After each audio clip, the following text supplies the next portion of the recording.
우리 하나님 말씀 함께 보겠습니다. 마태복음 6장 9절에서 13절까지의 말씀 우리 같이 한번 봉독하겠습니다. 9절부터 읽겠습니다. 시작.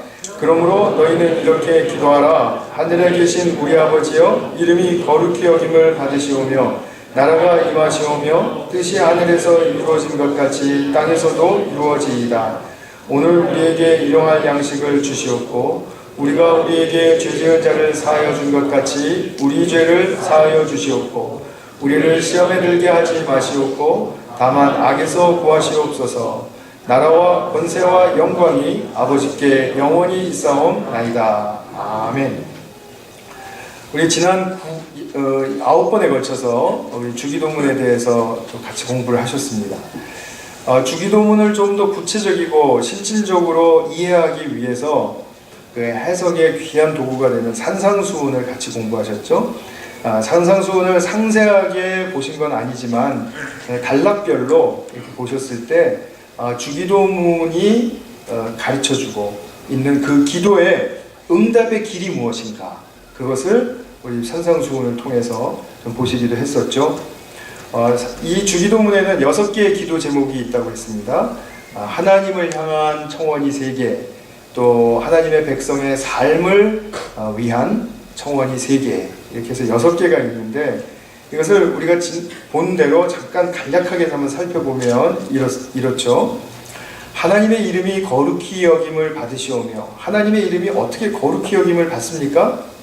그것은 하나님의 백성의 심령의 가난함, 애통함, 즉 하나님을 향한 간절함, 하나님 밖에는 내 인생에 도우실 리가 없다라는 그런 절박함, 그 가운데 하나님의 이름이 거룩히 여겨진다라고 말씀을 드렸죠. 자, 나라가 임하게 하소서.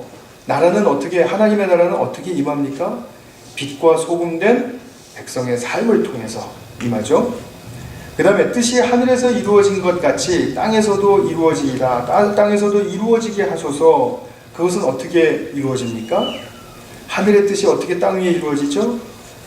예수님의 말씀에 따라서 나는 너희에게 이렇게 말하노니 하는 그 예수님의 말씀에 따라서 살아갈 때 하나님의 온전하심을 닮은 우리의 온전함이 이루어지게 된다. 그런 말이었죠. 말하자면 하늘의 뜻이 온전하게 우리의 삶을 통해서 이루어진다라는 것입니다. 또 우리에게 일용할 양식을 주소서라는 그 기도 속에서는 염려하지 말고 하나님 나라를 먼저 구하라, 이 말씀을 우리는 배웠습니다. 또 우리에게 죄 지은 자를 사하여 준 것 같이 우리 죄를 사하여 주시옵고, 용서는 하나님 나라의 백성의 특권과 축복의 직접적인 통로라고 말씀드렸죠. 용서하는 것, 서로 받아주는 것, 용납하고 그리고 다가서고 하나가 되는 것, 이것은 바로 하나님 나라의 백성의 큰 축복의 통로가 되는 것입니다. 시험에 들게 하지 마소서. 좁은 문으로 들어가라. 또 좁은 길을 걸으라. 이런 말씀을 통해서 우리가 시험에 드는 그것, 대량화라든지 제도화라든지 물질화, 세속화, 이런 것들에 우리가 강력하게 맞서야 된다라는 그런 말씀을 드렸습니다. 주기도문을 이렇게 쭉 이제 망라하면서 우리가 보면 이 주기도문은 참 굉장히 신기할 정도로 이 기독교의 모든 것을 품고 있다라는 것을 알게 됩니다. 말하자면 기독교가 선포해야 할 핵심적인 복음의 내용, 그리고 그 복음을 받아들인 하나님 나라의 백성이 어떻게 삶을 살아야 하는가에 대한 가르침, 이것이 주기도문에 다 축약이 되어 있다, 이것이죠. 그렇기 때문에 주기도문을 잘 묵상하시고 주기도문이 우리의 삶에 잘 배어서 그것이 역사하게 되면, 그럼 우리는 기독교인으로서의 진실하고 진정한 바로 그런 삶을 살 수 있게 되는 것입니다. 그것은 바로 하나님께 영광이 되고 기쁨이 되는 그런 삶을 살 수 있게 된다라는 그런 말씀이죠. 근데 이 주기도문의 내용에 있어서도 굉장히 탁월하고 또 모든 다른 종교와 사상과 분명하게 구별이 되는 가장 중요한 중추가 있는데, 그 중추가 되는 내용이 무엇이냐면 하나님 나라는 임한다라는 것입니다. 하나님 나라는 임한다. 하늘에서 이루어진 뜻이 땅에서도 이루어진다. 이 핵심적인 이 선포를 우리는 잘 받아들이셔야 합니다. 모든 다른 종교와 또 사상은 우리가 높은 곳을 향해서 추구하면서 나아가는 것을 이야기합니다. 그러나 기독교는 가장 먼저 우리에게 선포하는 것이 하나님 나라가 이 땅에 임했다입니다. 하늘의 뜻이 이 땅에 구현된다라는 것입니다. 그렇기 때문에 이 땅은 무시될 수 없는 것이고 이 땅은 하늘을 담는 그릇으로서 또 하늘이 이루어지는 그러한 땅으로서의 중요성이 있다는 것이죠. 이것은 기독교의 아주 기초 중에 생기초입니다. 너무너무나도 중요한 이 가르침이고 이것을 잘 숙지하셔야만 우리 기독교 신앙, 우리가 지금 나아가야 할 기독교 신앙의 삶이 바르게 정립되면서 여기서부터 잘 세워져 갈 수가 있습니다. 그래서 오늘 두 가지 내용을 먼저 말씀을 드리려고 하는데 첫 번째 것은 하나님 나라가 임한다라는 의미가 무엇인가? 두 번째로 이 땅에 하나님 나라가 임한다면 그러면 하나님 나라의 백성에게 요구되는 삶의 변화, 삶의 수정돼야 될 사항들은 무엇인가? 그 두 가지를 크게 좀 살펴보려고 합니다. 먼저 예전부터 우리가 귀가 따갑도록 듣던 전도 문구가 있습니다. 딱 그 네 단어로 만들어지거든요. 아시겠죠, 뭔지? 예수, 전담, 불신, 지옥. 무슨 뜻인지 다 아시죠? 무슨 뜻인지 다 아실 겁니다. 제가 수원역에 나갈 기회가 있었습니다. 제가 존경하는 선배 목사님 뵈러 이제 나갔는데 그 역 부근에 한 군데가 아니고 정말 여러 군데, 이 바둑 이거 뭐라 그러죠? 항상 잊어버리는데 이렇게 여러 군데 이렇게 두는 거. 하여튼 그렇게 두듯이 요소에 그 전도 부스가 있었습니다.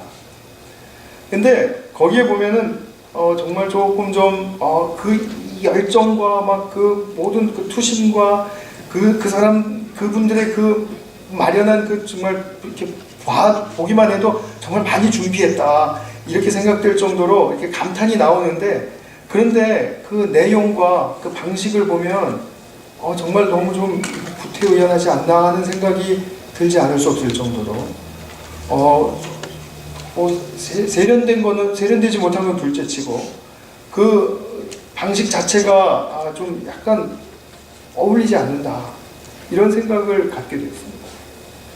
무엇보다도 제가 마음에 걸렸던 것은 무엇이었냐면 예수 천국, 예수 믿으면 천국 간다, 예수 안 믿으면 지옥 간다, 이 간다에 대한 이 관념에 꽉 사로잡혀 있기 때문에 예수 천국 불신 지옥이라는 이 문구가 일제시대부터 나왔던 문구잖아요. 거의 100년이라고 봐도 되는데 어떻게 전도의 그 메시지가 그렇게 변하지 않고 여기에 이렇게 딱 고착되어 있을 수가 있을까? 정말 좀 안타까운 마음이 들었습니다.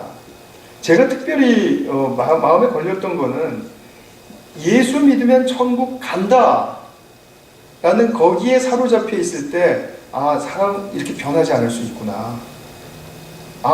이게 지금 뭔가 우리에게 제게도 큰 메시지를 주고 있구나. 제가 그것을 생각해 보게 되었습니다. 자, 우리가 예수를 믿으면 언젠가 이제 공중으로부터 뭐 죽고 난 다음이든지 뭐 아니면 예수님이 오실 때라든지 공중으로부터 이렇게 붙들려서 횡하냐하고 천국이라고 불리우는 다른 장소로 입성한다라는 그런 관념에 사로잡혀 있는 것이 지금 문제라는 것이죠. 우주 어느 한 곳에 특별히 마련된 예수 믿는 사람만 모이는 천국이라고 불리는 그 아름다운 장소가 있을까요? 뭐 고개를 이렇게 하시든지 아니면 이렇게 하시든지 둘 중에 하나 한번 택해서 한번 표현해 보세요. 그런 장소 없습니다. 그렇게 우주 한 구석에 어떻게 아름답게 마련된 그런 장소 없습니다. 그것을 우리가 가지 않습니다. 가는 것도 아니고 그런 장소도 없습니다.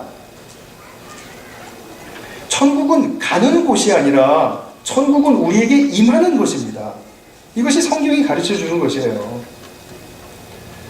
우리 교회 강단을 통해서 천국이 이 땅에 임한다라는 말씀 아마 수백 번도 넘게 선포되었을 것입니다. 마태복음 4장 17절에 뭐라고 하죠? 예수님 말씀, 하나님 나라가 가까웠느니라 회개하라. 마가복음 1장 15절의 말씀 뭐라고 말씀하시죠? 하나님 나라가 가까웠으니 회개하고 복음을 믿으라. 누가복음 17장 21절의 말씀을 기억하십니까? 예수님이 이런 말씀하셨죠? 하나님의 나라는 여기 있다 저기 있다고도 말 못하리니 그 나라는 너희 가운데 있느니라. 너희 관계 속에, 내면 속에, 우리의 의식 세계 속에 임했다라고 분명하게 말씀을 해주고 계세요.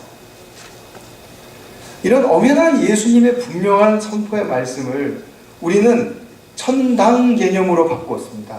천당, 집당자로 해서.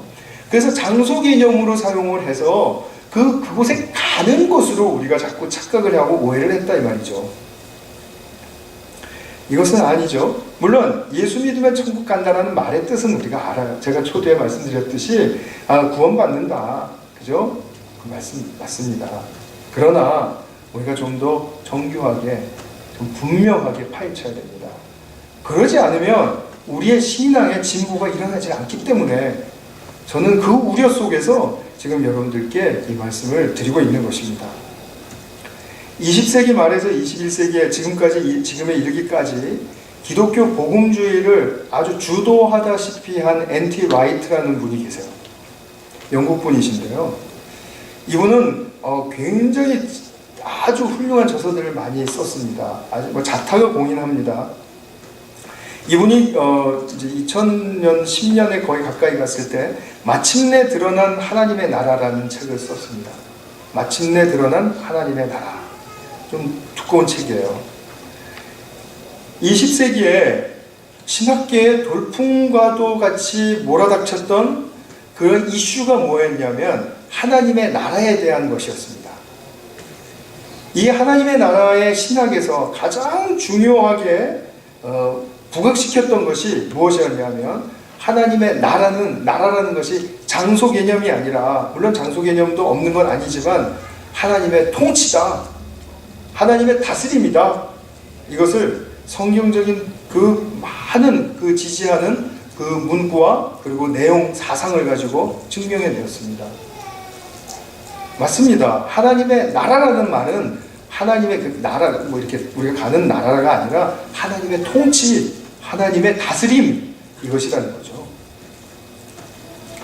이렇게 하나님의 나라가 왕성하게 번져갔고, 그리고 그 신학이 우리에게 아주 많이 잘 전달이 됐습니다. 그래서 하나님 나라도 공부하고 우리가 교회에서 많이 그러셨죠. 근데 이제 지금은 이 하나님 나라의 그 풍성한 그 내용들을 이제 정리를 해야 될 때인 것이죠. 그리고 어떻게 하면 우리가 하나님의 나라를 이 땅에서 살아낼 수 있을 것인가? 바로 그 단계로 넘어가야 된다는 것이죠. 아직도 우리는 하나님의 나라의 능력과 하나님 나라의 생명이 드러나는 삶이 무엇인지를 잘 경험하지 못하고 있는 것 사실입니다. 그렇기 때문에 21세기에 들어와서 교회의 가장 중요한 임무라고 한다면, 영적인 과제라고 한다면, 이 하나님의 나라의 능력과 생명을 드러내는 그러한 삶이 우리에게 이루어져야 합니다. 그러기 위해서는 성도가 죽어서 어디로 가는 것이 하나님의 나라라는 그런 개념에서는 절대로 발전될 수가 없다는 거죠. 그래서 N.T. 라이트는 정말 너무나도 이 시대의 교회의 안타까움을 표현하면서 앞으로 나아갈 방향을 제시하는 것이 바로 이것입니다. 하나님의 나라는 이 땅에 임했다. 하나님의 통치는 임했다. 그 통치에 순복하는 하나님 나라의 백성들의 삶을 통해서 이 하나님의 나라는 어떻게 구현되고 드러낼 것인가. 성경은 지금 우리에게 그것을 말해주고 있기 때문에 그 가르침에 입각할 때 하나님의 나라는 분명하게 드러나게 된다. 이것을 말해주고 있습니다.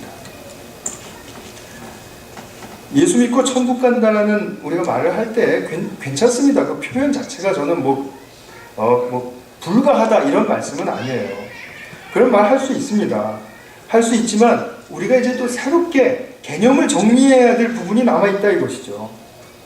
예수 믿는 나 개인과 우리 교회 공동체에 임한 하나님의 다스림을 우리는 어떻게 다시 새롭게 받아들이고 그 받아들이는 우리의 삶 가운데 하나님의 약속하신 그 축복의 내용들이 어떻게 나타나고 드러내야 할 것인가에 대한 것, 그것이 바로 우리가 추구하고 찾아야 할 것이라는 것입니다.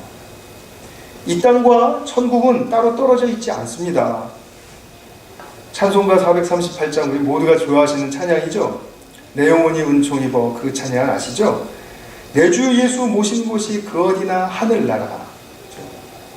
우리 뒤에 후렴구에 가면은 주 예수와 동행하니 그 어디나 하늘나라. 기억하시죠? 바로 이것이 성경적인 선포입니다. 고백이고요.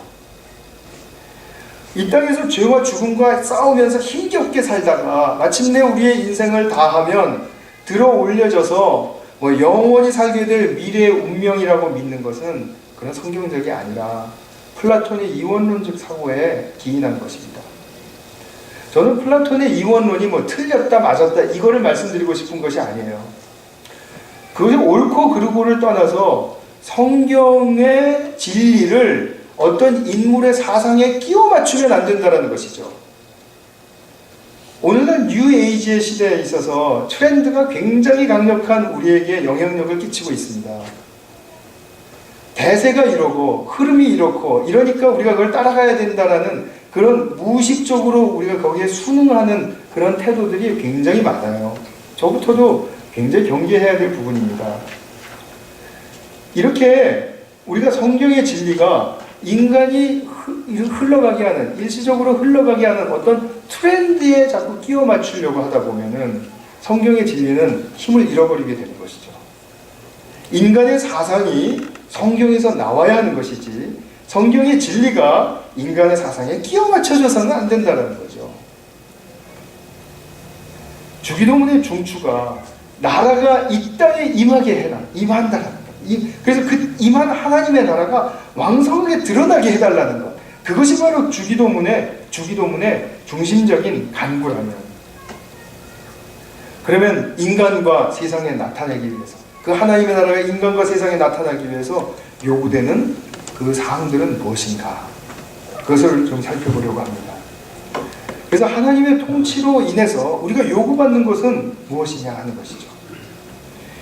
일반적인 세상 왕조나 나라를 보면은 누가 통치하느냐에 따라서 그 나라의 운명은 결정이 되다시피 합니다. 그렇죠? 우리나라에서도 현대 역사를 보면 군부정부가 통치할 때 또는 문민정부가 통치할 때 그 양상은 많이 달랐죠? 그러면 하나님의 통치는 무엇이죠? 하나님의 다스림은 무엇입니까? 하나님의 다스림은 여러분들도 다 아시다시피 강압적이지 않은, 그리고 컨트롤하지 않는 그러한 사랑과 은혜의 통치이죠. 그래서 백성들이 자발적으로 따라가지 않으면 그 통치는 그 힘을 경험할 수가 없습니다. 그 진가를 알아낼 수가 없습니다. 우리가 자원하는 심령으로 나아갈 때에만 하나님의 통치가 얼마나 위대하고 그 통치가 이루고자 하는 약속의 내용이 무엇인지를 확실하게 소망할 수 있다는 얘기입니다. 하나님의 통치는 세상 왕들이 다스렸던 어떤 통치와도 다르죠. 사랑과 은혜의 통치니까요. 그래서 우리가 청원하는 하나님의 나라, 즉 이 하나님의 통치가 임하고 그 통치의 의도와 목적이 이 땅 위에 이루게 해달라는 것은 바로 그 통치의 열매들이 맺기 위해서 우리가 감수하고 희생하고 드려야 할 것이 있다는 것을 고백하는 것과 같은 것입니다. 다시 한번요. 하나님의 통치가 이 땅에 임하기를 원한다는 그 소원은 그 통치를 통해서 어떠한 열매가 맺기 위해서 우리가 감수하고 드려야 할 부분은 무엇입니까? 라고 묻고 거기에 순복하는 그런 자세가 동행되어야 된다는 것입니다. 말하자면 그 변화를 위해서 우리 자신을 드릴 준비가 되어 있는가? 그것이죠. 어떤 면에서 하나님의 사랑의 통치가 분명하게 살아날 수 있습니까? 두 가지만 말씀을 드리겠습니다. 첫 번째는 삶의 우선순위가 세워져야 합니다. 하나님 나라를 향한 우선순위가 세워져야 합니다. 우선순위가 바뀌려면은 무엇이 중요한가? 그것이 새롭게 정립이 되려면은 나의 내적인 동기와 목적이 새로워져야 됩니다. 그것이 새로워지지 않고는 우선순위가 바뀔 수가 없습니다. 그렇죠? 이 동기와 목적이라는 것은 우리의 내면에 관한 것이에요. 그렇기 때문에 우리의 내면 세계는 굉장히 잘 가꾸어져 가야 됩니다. 그런데 문제는 무엇이냐면 우리의 이 내면은 자주 종종 허탈감에 빠진다는 거죠. 내가 이 일을 도대체 왜 지금까지 하고 있나? 대체 뭘 위해서 내가 가고 있나? 나는 왜 일이 무기력한가? 이런 냄새. 아이는 내가 왜 이렇게 열심히 양육해야만 하는가? 직장 생활은 내가 왜 이렇게 열과 성을 다해서 열심히 해야 하는가? 내가 남다른 성향과 기질을 가졌다면 도대체 나는 무엇 때문에 그렇게 지어졌는가? 교회 봉사는 그치지 않고 요구되고 있는데 과연 무엇을 얻게 하는가? 이런 등등의 질문들. 우리로 하여금 의미를 못 찾을 때 참 굉장히 무기력하게 만드는 질문들 아닙니까?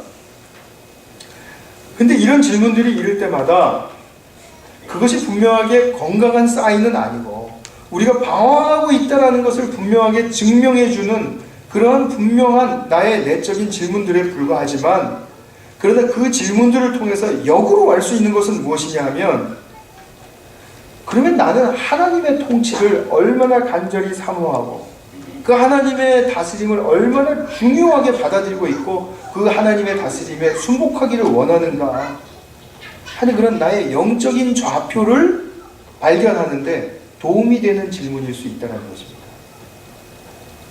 무기력하고 허탈하고 무의미한 질문들이 우리에게 많지 않습니까? 내가 도대체 무슨 위인이 되려고 내가 이렇게 지금 이 일을 하고 있단 말인가? 이런 거 스스로 많이 자문하시지 않아요? 그 자문할 때마다 우리는 역으로 나는 하나님의 통치에는 얼마나 순복하기를 원하고 나는 하나님의 뜻을 이루어드리기 위해서 나는 어떠한 나의 모습으로 어떠한 나의 헌신의 자세로 나아가고 있는가를 한번 생각해 볼 수 있는 그런 질문이기도 하다라는 것이죠.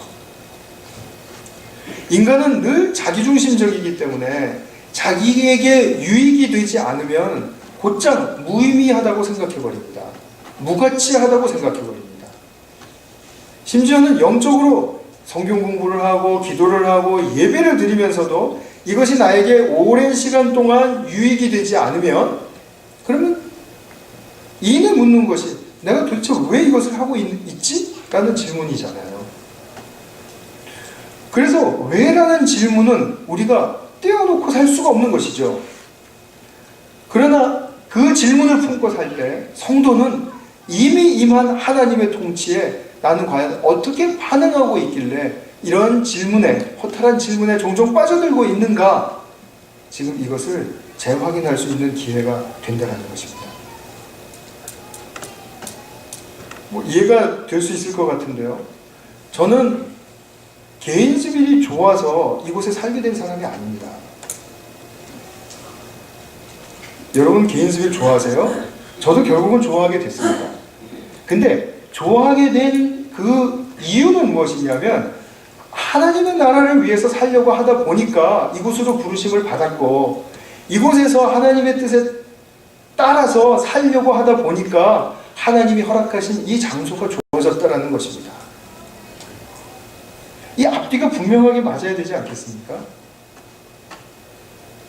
개인스빌은 조용해서 좋습니다. 학교도실에서 교육하기가 좋습니다. 정말 개인스빌 교육하기 좋습니까? 저는 불안하던데요. 그래서 매주 화요일날 모일 때마다 학교와 선생님들을 위해서 기도합니다. 개인주의 교육을 잘 못 믿겠어요. 솔직히 말씀드리면. 뭐 난무하는 것들이 많지 않습니까? 기본적으로 도덕성을 파괴하는 것들로부터 시작해서 아이들의 정신세계에 얼마나 혼동스러움을 주는 것들이 학교에서 허용되고 있는가를 한번 보세요. 개인습에서 교육시키는 것이 정말 좋다고 생각하세요? 뭐 좋다면 다른 데도 좋고요. 여기가 또 맹점이 있다면 다른 데도 다 맹점이 있습니다. 중심은 무엇입니까? 내가 또는 우리 가정이 하나님의 다스림에 어떻게 순복할 것인가, 그 중차대한 이슈를 우선순위에 세워야 된다는 것이죠. 바로 이것입니다. 개인시빌의 모든 장점들을 열거할 수 있어도 그 장점들은 모두 다 2차적이고 부수적인 것이어야 됩니다. 잘 생각해 보시기 바라요. 제가 두 번째로 말씀드리고 싶은 것은 뭐냐면, 개인적인 차원의 경건이 공동체, 즉 관계지향적으로 바뀌어야 된다는 것입니다.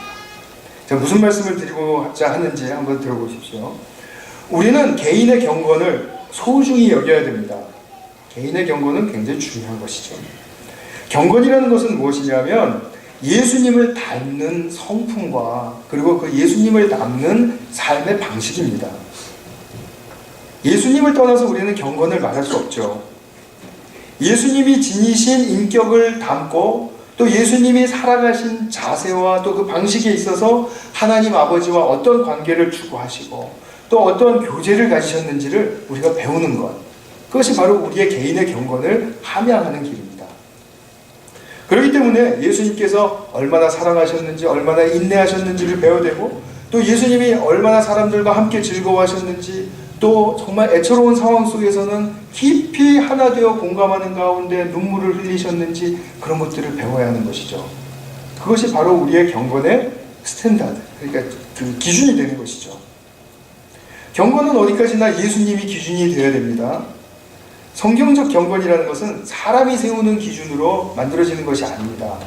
예를 들면은 기도를 3시간 하는 사람이 1시간 하는 사람보다 더 경건하다. 이거는 어불성설이에요. 성경을 더 많이 읽는 사람이 성경을 적게 읽는 사람보다 더 경건하다. 말이 안 되는 이야기예요. 그런 것 가지고 우리는 경건을 따지지 않습니다.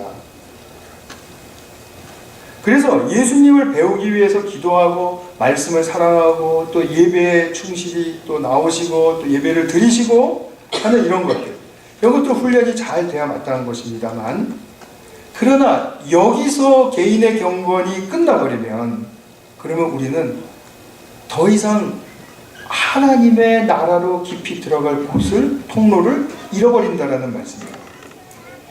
정말 중요한 것은 무엇이냐면 개인적인 경건이 공동체를 이루는데 잘 연결이 되고 이어져 가야 된다는 것이죠. 기도는 많이 하는데 다른 사람과 사회에 대해서 항상 불평이 그치지 않는다라든지, 말씀 많이 읽고 성경 지식도 꽤 있는데 상대에 대한 이해와 또 이 공동체에 대한 공감과 그리고 또 함께 나가야 되겠다라는 의식이 잘 자라지 않는다면 분명히 그 경건이라는 것은, 기독교적인 경건은 못 미치는 것입니다. 정말 성경 지식이 풍성한 제가 평신도 한 분을 알고 있어요. 그분은 교회 방식과 또는 기도하는 것과 너무나도 정말 익숙하시고 경험이 긴 분이세요. 성경 지식, 신학 지식이라고 하면 목사를 뺨치고도 넘어갈 만한 그런 분입니다.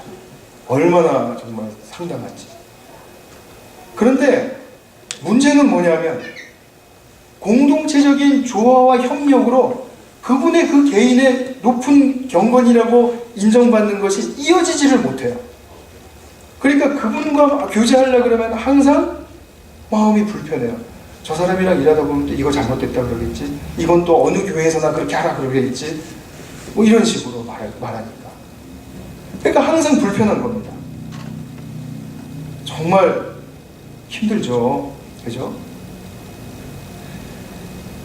지난주에 제가 한국을 떠날 때쯤에 우리 안 집사님도 기도해 주셨지만 메르스 바이러스가 이제 확산되면서 사회에 큰 혼란이 일어났잖아요.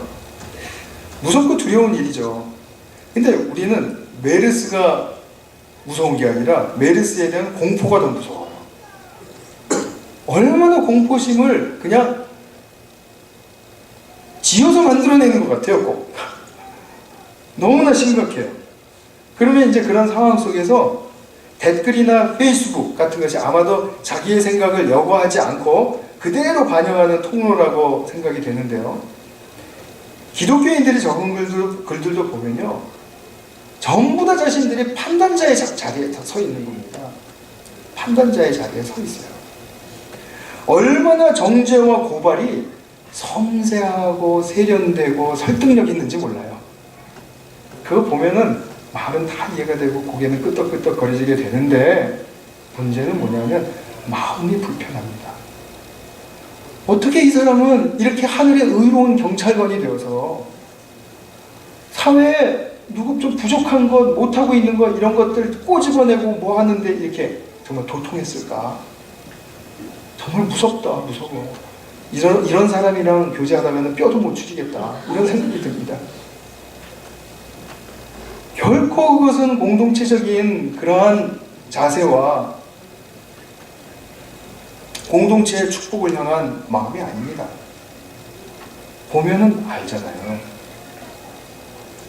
정말 이런 사회적인 어려움을 하나님께 호소하면서 돌봐달라고, 살려달라고 이렇게 같이 무릎 꿇자고 하는 그런 사람들이 있기보다는, 기독교인들이라고 하는 사람들이 사회의 어떤 문제점들을 다 끄집어내고 그것들을 총망라해서 또 스토리텔링 하고요,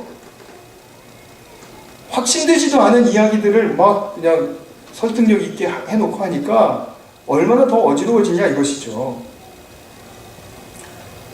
제가 이렇게 흥분하지 않으려고 했는데, 한국 갔다 와서 좀 점잖해지려고 했는데 이렇게 안 되네요. 근데 본인들이 나름대로 경건은 지키고 있는지 모르겠습니다. 그러나 사회와 또 공동체적인 의식은 전혀 비추어지지 않고 있으니까 과연 그들에게 기독교는 어디 갔는가, 이런 질문을 하지 않을 수가 없다는 것이죠.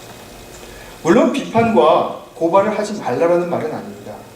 그것은 언제 해야 하냐면 어떤 특정인 사람들, 그 직무에 있는 사람들과 논쟁을 벌이고 토론을 하고 그리고 뭔가 좀 시정을 요청하고 할 때는 그렇게 해야 되죠. 물론 그렇게 해야 되는 경우가 있고 그렇게 해야 될 사람들이 있습니다. 그러나 인터넷 상에다가 불특정 다수를 향해서 그런 것들을 마구 이렇게 뿌려놓는 것들은 정말 어지러운 그 효율성 없는 인공위성들을 그냥 지구 공간에다가 마구 띄워놓는 그런 모양밖에는 되지 않지 않겠습니까? 다른 종교를 보시더라도요, 기도와 경전에 충실하고 굉장히 점잖고 품위 있는 종교인들이 많습니다. 그런 분들 만나보셨죠? 그러나 그들과 우리 기독교가 다른 점이 무엇입니까?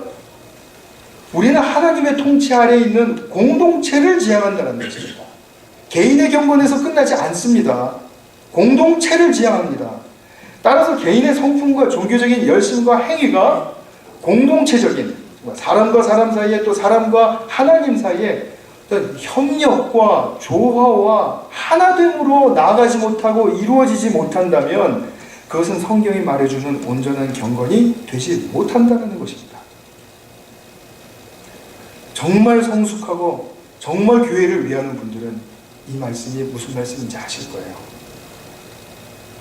그리고 성경이 약속한 축복이 얼마나 풍성한지는 공동체를 향해서 나아갈 때만 열리는 것입니다. 나의 개인적인 경건을 함양한다고 해서 열리는 것이 아니라 우리의 관계 속에서 하나님의 생명이 풍성해지고 드러나고, 그럼으로써 교통이 일어나고 사랑과 또는 우리의 희생에 교류가 오고 갈 때, 그때 하나님이 약속하신 그 부요한 축복들은 우리에게 소망의 실제로서 보이기 시작하고 그것을 향해서 살아야겠다라는 그런 결단이 강력하게 세워지는 것입니다. 그래서 우리는 성경의 핵심적인 가르침, 서로 사랑하라, 서로 받으라, 함께 즐거워하고 함께 울어라, 이런 등의 참된 공동체를 이루고자 하는 주님의 마음이 담긴 말씀이 우리의 인격 깊이 뿌리 내리도록 정말 주님께 간구하고 그것을 묵상하고 그리고 그 앞에 내 삶을 내려놓아야 한다는 것이죠. 이것을 방해하는 것은 의심할 여지 없이 우리의 자기중심적인 성향입니다. 인간은 자기중심적인 성향을 버리는 것을 무척 두려워합니다. 왜냐하면 자기중심적인 성향을 버리면 자기를 다 버리는 것 같거든요. 그렇기 때문에 자신의 존재감이 사라질까 봐 두려운 것이죠. 그때마다 우리는 주기도문의 핵심으로 돌아가야 합니다. 이 세상은 내 중심이 아니다.